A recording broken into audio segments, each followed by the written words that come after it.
sí, desde luego que ha sido un día yo creo que inolvidable, ha sido una despedida muy emotiva, muy bonita, con nuestra gente. Yo creo que al ser un derbi también ha ayudado a que la grada estuviese más llena y sobre todo sentir el calor de nuestras compañeras y del apoyo incondicional del público.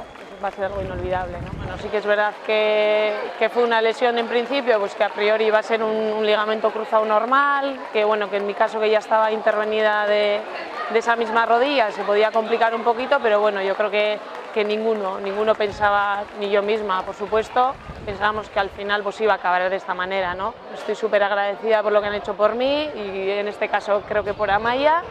Y bueno, al final quedarnos con la sensación de que hemos dado todo lo que podíamos dar todos.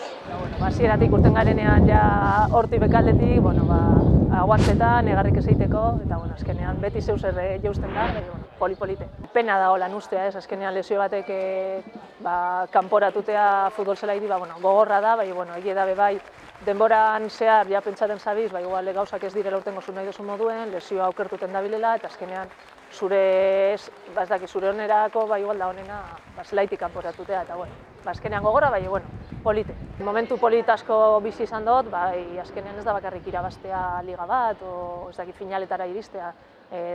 Traiektu hor guztian, hainbat jende ezagutu ditut, eta orain nire lagun oso onak dira. Nik uste dut horrekin geratuten az, eta kristolango afizioagaz, zeu zerbezi baiko gunda afizioa.